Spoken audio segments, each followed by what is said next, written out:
The views expressed on this program are not necessarily the views of Lexington Community Radio or its board of directors.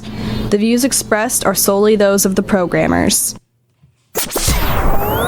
You are listening to Off the Cuff. Now, here's your host, Adam Banks. Welcome, everybody, to Off the Cuff. I am Adam Banks, coming at you live from Lexington, Kentucky. Thank you for listening to the show, and thank you for tuning in to WLXU 93.9 FM. In addition to listening to us on the radio, you can check out our Facebook live stream at Off the Cuff with Adam Banks, or you could stream the show live from the station website at MediaLex.us to listen to us from anywhere in the entire world. I am broadcasting from the WLXU studios here at MediaLex on North Limestone. It is Thursday, March the 19th, 2026.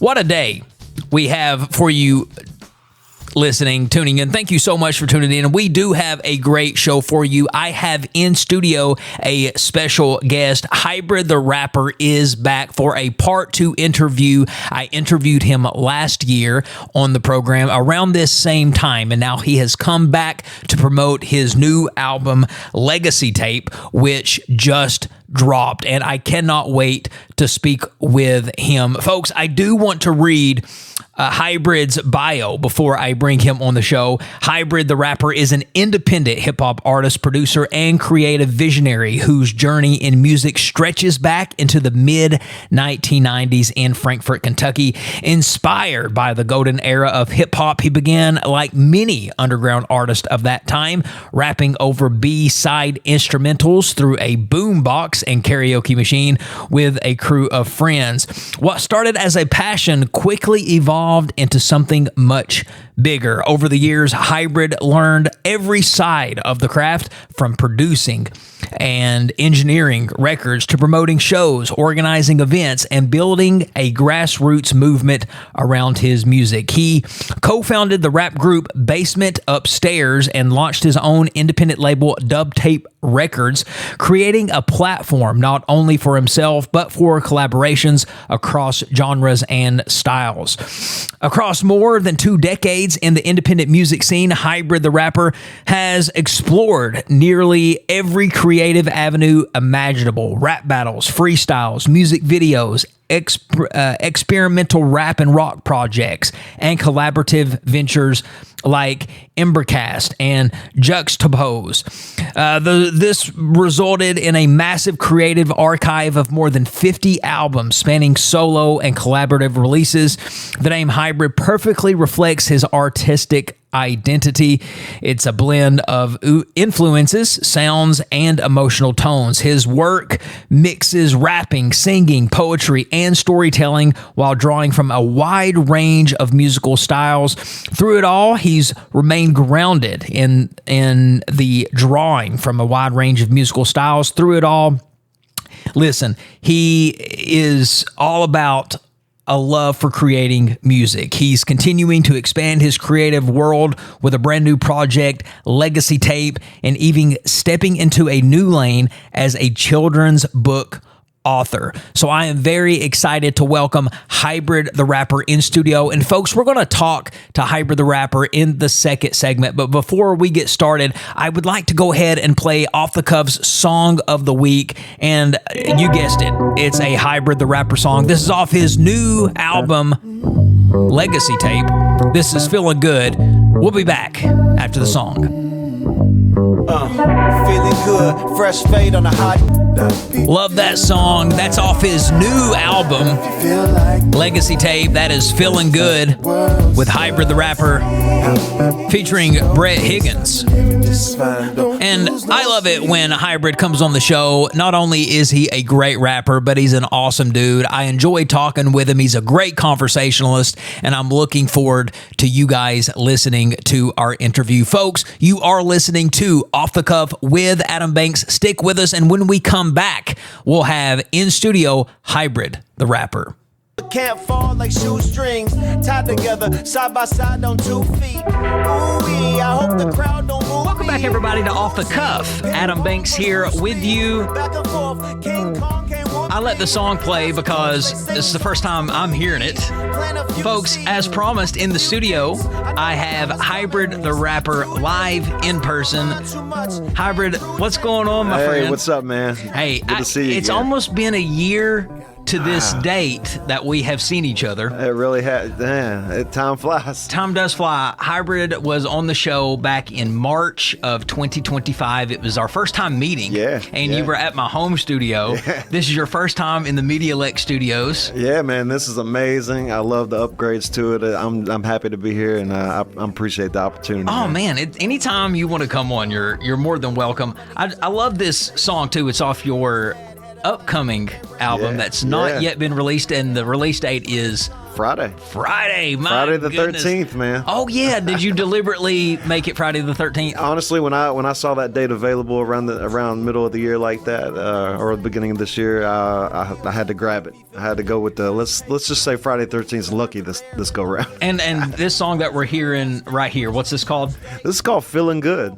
And I chose to play this song because we're in Lexington, Kentucky, and it's featuring Drew Cerrone of Homegrown Head and a locally known singer by the name of Brett Higgins. So it's Lexington based, so I figured it was a perfect opportunity to play it. You say that name, Brett Higgins. I believe, and this is horrible, but I believe he's been on my show before. I believe it. Yeah, he's a real well-known singer and around Lexington. He's won some awards. He's played with a few bands. I don't want to quote who because I don't want to mess it up, but he's definitely locally known. Super talented, super cool guy. And Drew is as well. So this album that you got releasing on Friday the 13th, it is called Legacy Tape. Legacy Tape. The title alone, man, sounds powerful. What does legacy mean to you at this stage in your career? Well, what I did is I combined two brands. So I combined my Legacy Gear clothing line and this Legacy brand of leaving a legacy and having an individual legacy, but also Dubtape, which is my record label name. And so I combined the two brands into Legacy Tape. And the crazy thing is, to come to find out, Legacy Tape is an actual thing. So I Googled it, and Legacy Tape is when you take all of your old analog home movies and tape cassettes and you digitalize it into a compilation. Nice. That's your legacy tape. So if you took all your home movies from your childhood and you digitalized them into this huge montage or huge collection, that would be your legacy tape. So you've done, I remember last time we were on the show, you were on the show, you talked about having over 50 albums that you've created in your catalog. Yeah. So what is different about Legacy Tape? Well, honestly, the first thing I set out to do was to work with a lot of really cool artists, producers, singers, rappers in this area, and put Kentucky on the map a little bit. And not only that, but my own friend groups and my own close-knit network. But the burden of having 50 to 60 albums is like, okay, what do I do next? And how do I top that? And how do I make people feel this one more than the other ones? Like, I've got to really graduate to another level, production-wise, engineering, the performance of it, the quality, the content, the songwriting, everything. And so when I sat down with this project, I reached out to several different engineers, several different studios. I contacted everybody in my network, and I was like, man, give me something. Let's work on this. Here, check this song out. And I really reached out to my network and tried to just make something that I could be proud of, and that also that my fans are going to be blown away by, and new listeners. Right. Something undeniable. Do you think that this album represents the authentic version of Hybrid the Rapper today in 2026? For sure, man. And it's like a tour through all my styles. So if you really listen to it in its entirety, it starts off one way and it gradually changes. And then by the end of it, you're like, is this even the same artist? Like, literally, it is a hybrid of styles. I mean, it starts out with fun and energetic bangers and lively commercial hip-hop, and it gradually changes to country rap. Then it goes to pop and R&B. Then it kind of goes to indie. And then it like takes this turn into like the underground boom bap type hip hop, and gradually turns into rap rock and emotional, darker, heartfelt songs. And then that's how it ends. So it's a double album, man. Yeah. Was there a time when you were creating this album, whether it was during a song where you were like, okay, this album's going to be special? Yeah, man. When I went up to a studio in Louisville, I was working with a friend of mine named Ryan Watts, just in his little shed in his backyard, working on some new songs and, working with new software, new plugins, and a new sound. And it really challenged me to get out of my Dubtape studio, get out of my comfort zone, my home studio, and go just like coming here, being on your A game, stepping out of your comfort zone, going into another engineer's atmosphere, and to really have to pull something out of you that you wouldn't do elsewhere. And a couple of those songs in the beginning stages of this project, I was like, okay, all right, now I'm making some music that's giving me cold chills.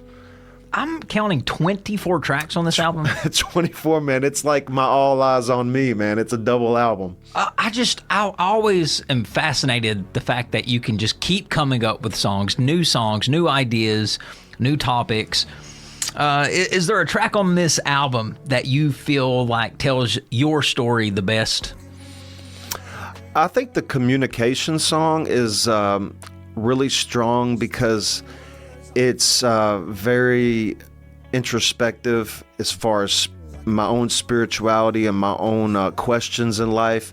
It's kind of like it's really a religious song, honestly, but in the lyrics, I talk about certain things in life that led me to this certain point where I'm kind of like speaking to this higher presence, like, are you still there?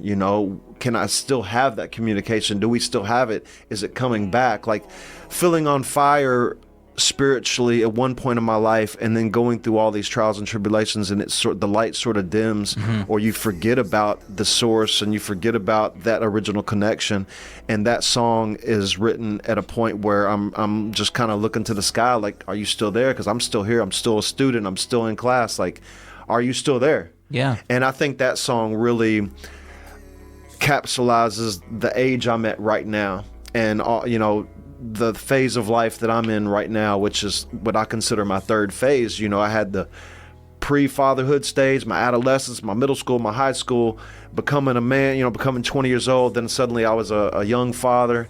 And then my son, I raised my son, and I go through this whole other life. The world's going through all these changes. And then he grows up and he moves out. And here I am in this third phase, like, all right, what now? Dude, you don't look old enough to have a son that's like moving out. How old is your son? Man, he's about to be 24, man. So how old were you when he was born? I was actually 21, and I always remember because I was 20 actually. It was May 10th of 2001. So 9/11 was on the verge of happening. Oh. So it was that era. Oh, wait. He was born September 10th, you said? My fault. May 10th. Oh, Sorry. I was about to say. Yeah, so he was like 4 months before 9/11. So I had this little baby, and 9/11 hits, and here I am like 20. My birthday's May 16th, so I turned 21 right after he was born. Man, so yeah. That era. That time was probably a scary time. I compare it a lot to like when COVID was going on, people were bringing kids into the world, and they were scared during that time because they were like, this is not the best time to bring kids in. Having a kid during September 11th, during that era, were you, did it just make you more nervous as a father, a new father? Man, I was going through an awakening, man. You know how like a lot of people say they wake up or they go through this existential crisis, or they have this spiritual awakening. Like when I was going on, I started really feeling this change and seeing the world differently and feeling differently and seeing all the coincidences and all the whimsicals about life and the symbolism about our world around us. And I was really kind of becoming different myself, and then I'm sitting here trying to raise this little baby boy, and I'm trying to have a family, and I'm trying to go to school, and I'm trying to work, and then the world's going through this frenzy where we don't trust anything anymore. That was like the moment that everybody's reality shook, and we realized this world ain't really what we thought. it really shook us all to the point where a lot of people there was a divergent in the population where a lot of people went this way and a lot of people kind of was like second guessing things. You were mentioning your faith earlier. Did 9/11 make you question anything about your faith during that era? No, it made me question the nature of our reality. Not really the creator of all things, more like this world. And who's really in charge and what's really going on. Just no different than what we're going through right now.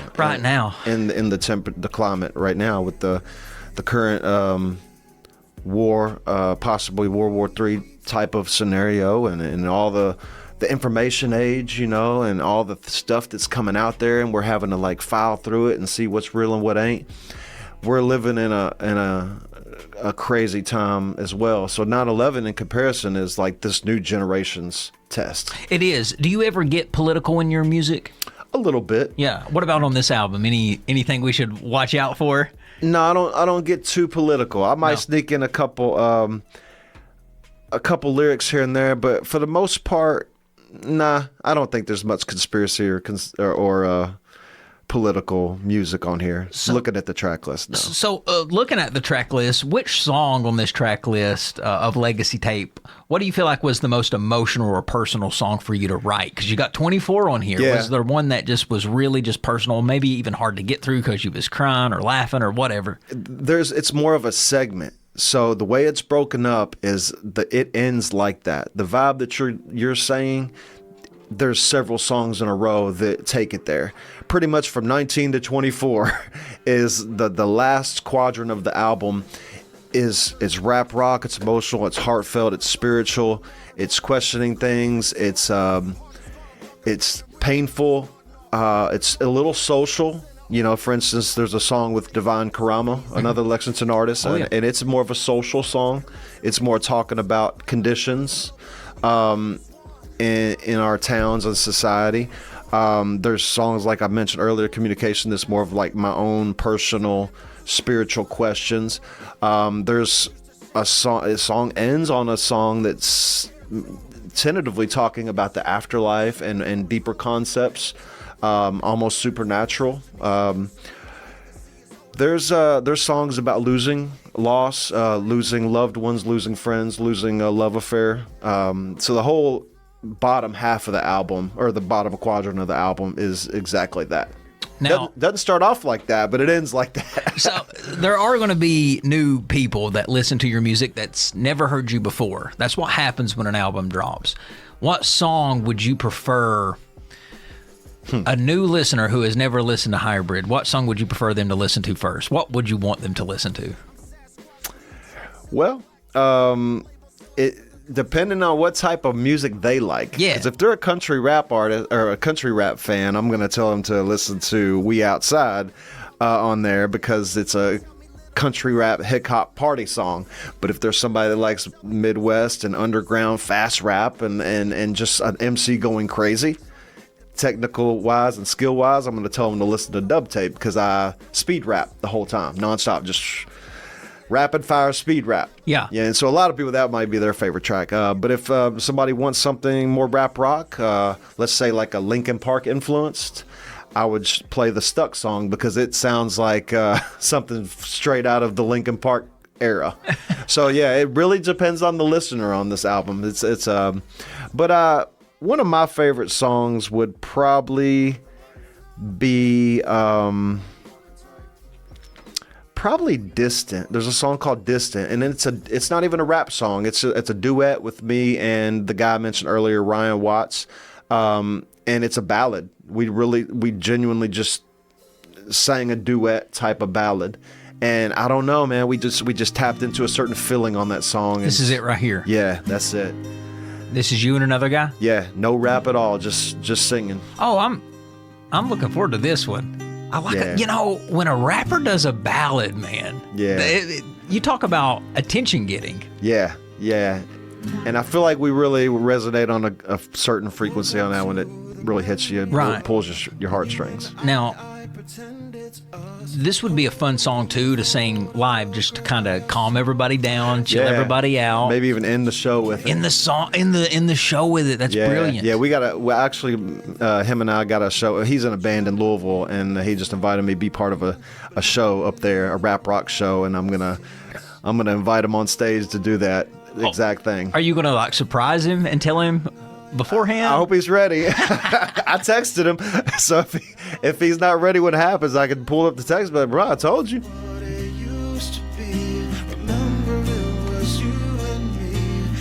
This is you. That's me. Yeah. Everything feels different. Stranded here, we broke apart.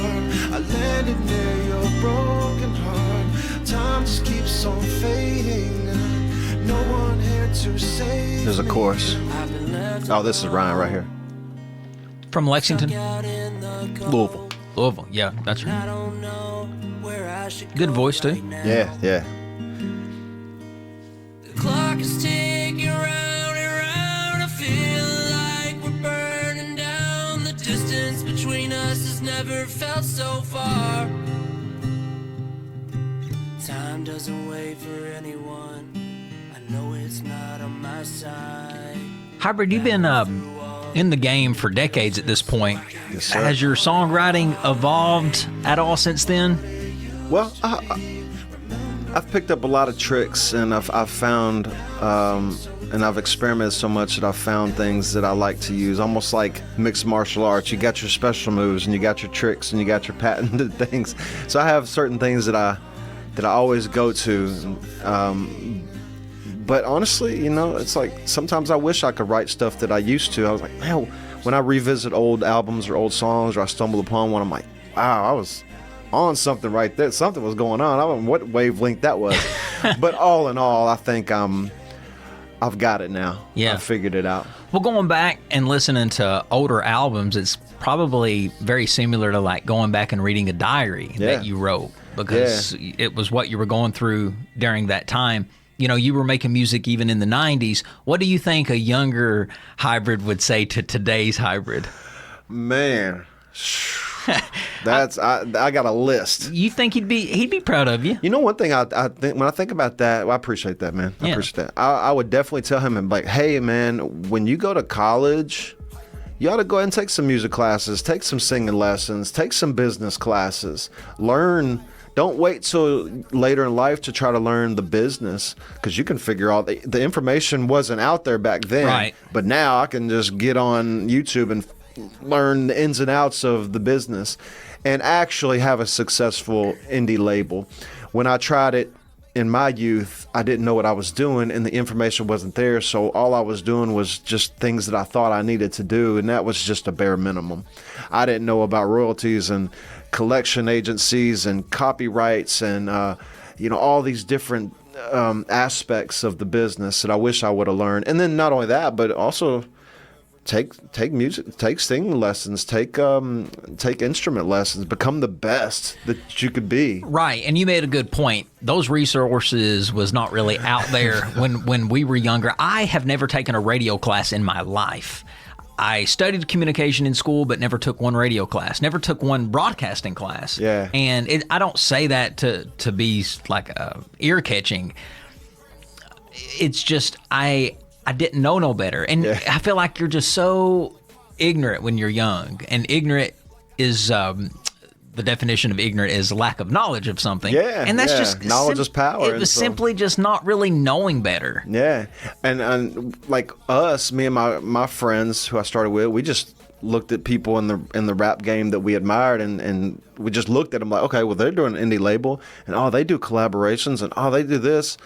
But we didn't really know the mechanics of how it all works. And nowadays, man, you can start a clothing line, the e-commerce site, go get your business license. You can monetize everything. You can do it in a week's full of work. If you go hard enough, you could set yourself up to do everything. Mm-hmm. Like nowadays, I've got 1,000 songs registered. So if you times 1,000 times 25 platforms, what's that?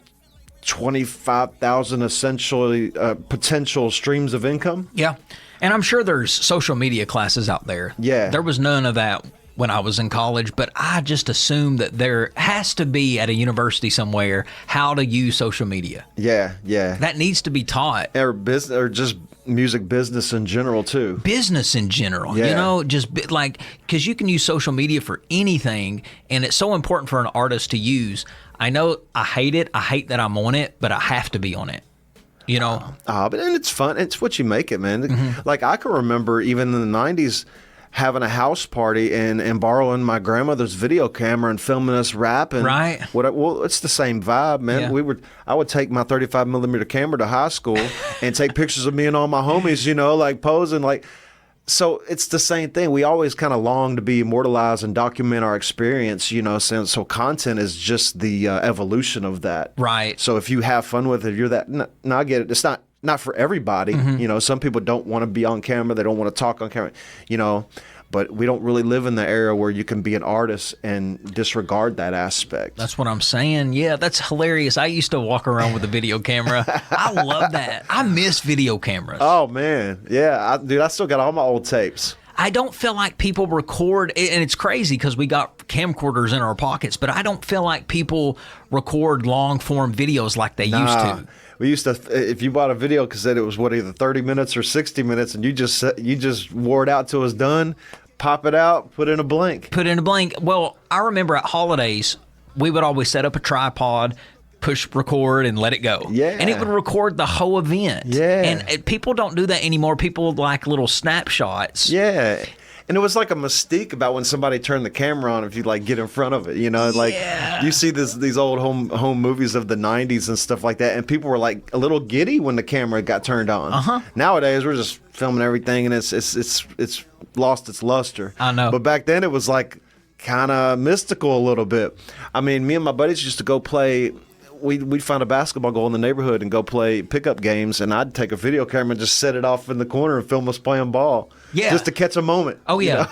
Well, I would play wrestling on a trampoline with my friends, and we would record it like we were recording Monday Night Raw. Yeah. Right there. The good old days, man. I do miss that. Well, for somebody who's never taken music business classes, you do pretty well for yourself because not only do you sing on your tracks, but you also produce your music. Sometimes, yeah. You engineer Sometimes. a lot of your stuff. Yeah. Do you feel like when you do all of that and not just sing, you engineer, you produce, do you feel like that gives you more control over your music? Oh, for sure, man. Yeah, you are a renaissance man of liberal arts at that point, you know, like now I'm blessed to have a great network of people, great engineers, great producers, producers all over the world, man. I got a producer in Georgia who I've probably done 200 songs with, but then turn around and I got a producer in Canada that I've got 200 songs with, and I've never met either one of them in real life, but we've become that good of collaborators and friends.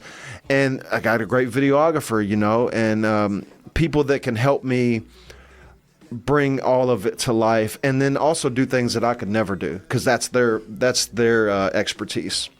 Now, so I can do some of it, but luckily I got some good help. Now, one thing that I feel like that people might not expect from you is that you have written a children's book. Yeah. All right. Yeah. So you got to talk about that. What inspired you to step into this world of writing children's books? Well, by nature, man, my original passion, even before I became like a quote unquote rapper, I was a writer and a poet. Okay, well, that makes sense. Creative writing to a T. I mean, I got a creative writing degree and all that, man. I just love to write. Nice. I would love to get into writing scripts, writing books, writing essays, writing anything. Like, so children's book was like a bucket list. I had wrote one in school, but I had this certain idea for a long time, and I didn't really think that it would actually come to life, but luckily I had a friend named Jason Shepard who's an amazing artist. I presented the idea to him. He actually lives in Lexington as well, and man, he did some awesome artwork for it and actually helped finally bring it all to life. And so it started as just part of just wanting to be a writer in all sorts of aspects. You know, hopefully I can write more of those. Hopefully I can write an actual novel one day. Yeah. I'm in the process of releasing a poetry book. Which I've always, you know, that was as a creative writer, that's like the first thing you want to do, you know what I'm saying? But it's like through my music career, I've kind of thrown that to the side because I'm like, poetry book? No, I'll just do another album. So you know? what's the synopsis of this book? Well, it's called The King Who Forgot. That's the name of it. And essentially, there's a king who is in charge of this harmonious, perfect little paradise of a kingdom. Yeah. Everything's good. Everything's beautiful and lovely. Everything's in unison. And on the outskirts of this kingdom, there's what's called the Forgotten Forest. And in that forest, whoever travels past that tree line into that forest loses their memory. So he's so content in his life and everyone's happy. His son, his friends, the citizens, his wife. He just starts to overthink. He starts to ponder. He starts to take a walk and wander away from the kingdom, and he's just thinking and dwelling on things because he has everything. Mm-hmm. And as he's walking away from the kingdom, he comes to the threshold of the forest, and he ventures into it out of curiosity, and he forgets who he is, and he's there amongst all these other creatures and people, and all these people that have forgotten themselves and been forgotten in time. And meanwhile, while he's away, the kingdom sort of starts to decay and lose its organization and its vibe. And so it's all about the other characters going to save him from that forest. Okay, I can see this being adapted into a Disney movie. Yeah, man, it totally could. We my aunt and I, she's a part of the acting guild in Frankfurt. I think it's connected with the same one in Lexington. Right. And we actually try to present it as a play. Yeah.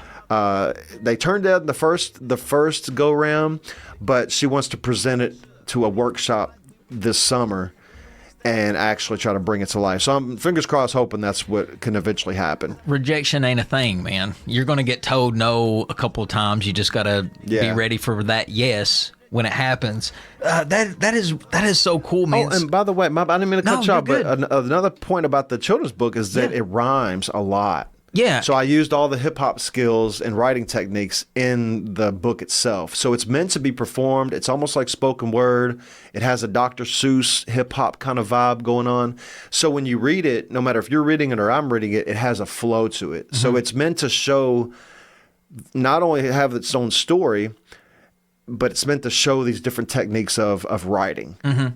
Now, you've written a ton of songs. So how did writing a children's book challenge you more, or was it more challenging writing a children's book than it was a hip-hop song? It took me a second because I didn't have the art, so it's like you're writing it and you have this visual and you have your imaginations going wild, like, how is this going to translate it? Because the art's the main part of the children's book. And then also the fact that it rhymes like that, I didn't want the rhyming to guide it. I wanted it to have a story and the rhyming to be there, but I didn't want the rhyming to lead the way. Like when Dr. Seuss would go on those rhyming tangents, it's almost like the rhymes told the story. I wanted the story to be there and it just happens to rhyme. So it makes sense and it has a story and it has character development, but then, okay, it's got this flow. So there's multiple dynamics to finally get this thing together.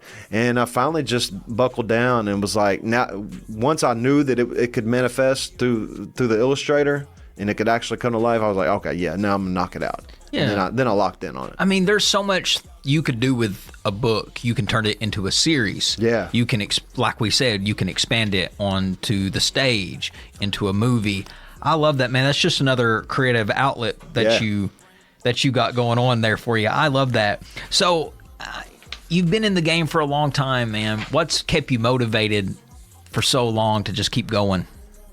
A lot of things, man. But I've had this internalized mission to do this, and this is a part of me, and this is what I was meant to do.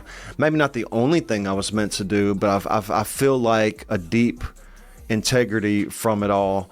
And the fact that I've had people that actually really feel what I do and it's maybe changed their life even for a moment, or it gives them something to vibe to, like the fact that it's a shared experience at this point, that alone makes me feel obligated a little bit to just keep going. And I'm not there yet. Like I have 100 more songs ready to release, and I enjoy it. Like it's something I really look forward to. Like when I'm not working my day jobs, I'm grinding on music and I'm enjoying it. Like I love to make content. I love to make new songs. I love to write new songs. I love to amaze myself and see what I can do next.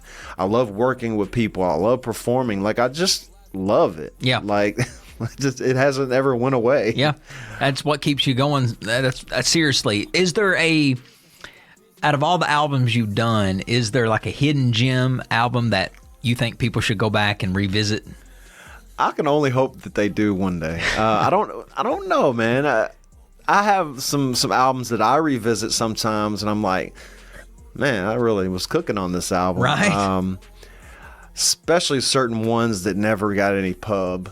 They didn't have music videos. They just went under the radar, you know. Like I've got a certain album called Sunship, and it is like super grimy and underground and tons of awesome bars and thoughts and production. And I honestly don't think anybody hardly heard it.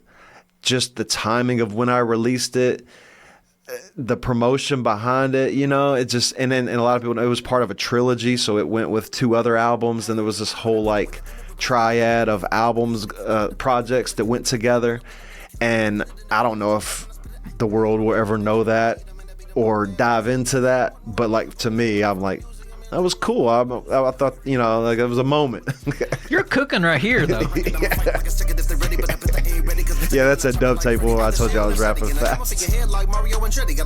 Yes. Might have to edit that one. That's what I'm talking about. That's what I'm talking about. Yeah, man. Now, you make music videos for a lot of your songs. Yeah. Do you enjoy doing that? I love it, man. Yeah. It's a whole nother liberal art, you know, because you get with a videographer and you're performing, so you're getting to spit it and do it, but you're acting, you know, so there's like the acting and the B-roll and the prop shots and the fashion of it, the story, the different type of art form that comes with doing a visual. Like if you want to put symbolism in and you want to just do a deeper message behind the videography, like it's like the final most ultimate art when it comes to rap, because like, yeah, you wrote the song, or music in general, yeah, you wrote the song, you recorded it, you did all this, but then what, you put a video to it. That's like the icing on the cake. Like that's like the final verse. Like, okay, it all started from your pen or from a guitar riff or from whatever it started with, and it went through all these stages, and then you put your face to it.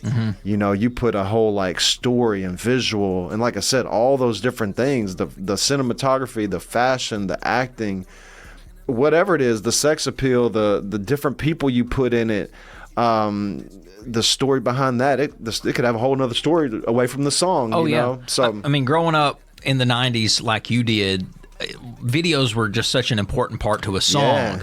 It was like after you seen that video, whenever you heard that song, you couldn't not think of the video. Yeah, And sometimes when you haven't seen the video yet, you've just heard the song, in your mind, you kind of have your own image of what they're doing, how they're singing it. And then you watch the video and you get attached to that, because that's kind of what the artist wanted you. That was what the artist was wanting you to conjure up. Yeah. Was what they put in the video. So, and in my generation, that was like the coolest thing ever, is to come home from school and flip on MTV or BET and watch music videos. And you're like, I mean, that's what made me fall in love with music. Video Music Awards was like the biggest award show. Yeah. It was bigger than the Oscars back in the day. Yeah, and to be able to like go out with my friends and make my own videos now and just post them like that, and some of them compete, you know, they're good enough quality to where they're probably better quality than the music videos in the 80s and 90s, you know, in certain ways. Maybe not a big budget, maybe not a 4-day shoot, but it's amazing what you can cook up nowadays with the quality and the technology. So it's cool. So this album, Legacy Tape, it drops it drops March the 13th. Yeah. Friday the 13th. Now, when people finish listening to Legacy Tape, what feeling do you want them to walk away with? I want them to think that he just put together one of the best albums ever out of Kentucky. Yeah. That's my goal. I want it to be, maybe, I don't know, there's thousands and thousands of albums in this area, but I want this to be able to compete as an independent artist as like one of the most well thought out, diverse, full action-packed, stacked projects. You know, I want people to think it's impressive. To maybe they find a new artist that they heard on the album, like, dang, who is that? You know, maybe they find a new favorite song. Maybe they just they like rap more than they did before. Maybe I kind of bring people into that world. So I want it to be an experience for the artist, but I want them to be blown away by it. And like I said earlier, undeniable. Like, I don't care if a music industry artist is listening to this or just somebody off the street. I want them to be like, man, that was a crazy project. That was awesome. Look, man, I put you on the spot last time you were on my show. I asked you if you would be down for some freestyling. Yeah. So, man, how about you make my ratings go up and do the same thing? If I could find a beat for you, okay. Do you think you could rap over it for me? I'm going to try. I freestyle. Had a blast. No, freestyle, folks, that means that there is no prep. That means there is no lyrics. That is just my man just speaking off the cuff. No pun intended there. That's the only way we like to do things here on the show. So, man, I'm going to try. Yeah, I'm going to find something here, and I'm just going to let you go, man, and feel the rhythm, feel the beat. Damn, Stody, this is whopping. And you just go. Look, I got to admit, through this rap game in the underground, I done been through a lot of with no pot to piss. Wait, if it's fake, it's not Chris. Put me in the game, coach, I do not miss. Look, I took a trip to Atlanta. I seen Dominique at the mall. I'm a human with a highlight film. So press play and I ball. I ain't giving up, I got some money to make. Hand on the gun, thinking about the bank. I get it, they hating, they mad at the kid. I'm trying to live loud, be glad that I did. Rappers be talking about women and money. Ain't capable of rapping about anything other than trapping and banging and scrapping and hanging the clubs, slanging they drugs, hanging with thugs, making it snappy, but Satan is happy, trying to get it right, but up all night, looking down from the balcony like the Great Gatsby. Hold up, what we got out? Is that beat gonna drop again? Let me turn it up in my headphones a little bit. Let's see.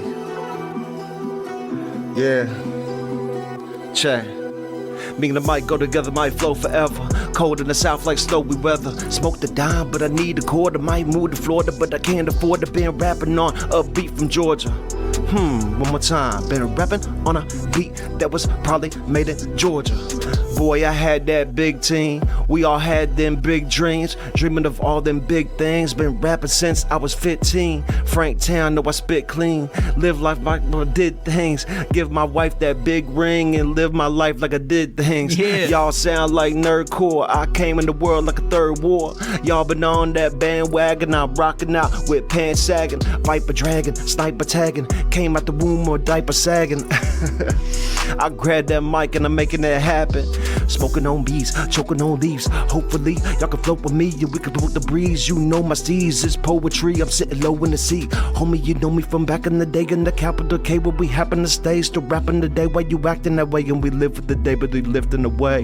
Momentum when the denim and the brick. I'm off a little piece of heaven when the rapping in the stepper with the Mac 11 in the backpack. With the fast sag, never did see white boy do it like that. What else I got? Yeah. Mowing the grass, racking the weeds, chopping that wood and I'm painting that fence. Going to class, rocking these shows, copping that good, it ain't making no sense. Digging the ditch, switching the pitch, ripping the sick when I'm spitting the ripping, I'm drinking the fifth when I'm clocking about. No snitch ain't running my mouth. Momentum when I didn't make him off a little piece of heaven when I'm ripping in the stepper with the Mac 11 in the backpack with the fat sack. Never seen a white boy do it like that. Hannibal Lecter. Let's see what else. Come on, let me show you. The show don't stop. I'm like some old woo. I'm like some old Pac. Hard to bear like foster care. When I'm in it to win it, fam. And a sharp snare. Part your hair. We doing it big, man. Yeah, man.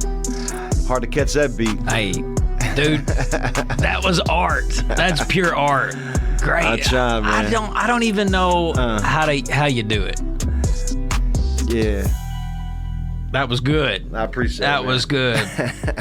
Hybrid, tell everybody where they can follow you on all socials. Man, just like all the social media and all the streaming platforms, Hybrid the Rapper.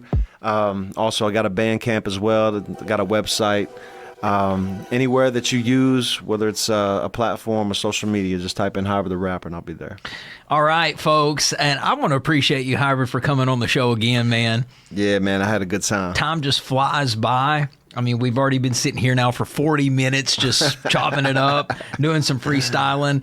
Legacy tape drops March the 13th. That is Friday the 13th. Yeah, coming up. Coming up, just a few days away. Well, folks, ladies and gentlemen, we're going to have to get out of here for now. I want to thank everybody for listening to another episode of Off the Cuff with Adam Banks.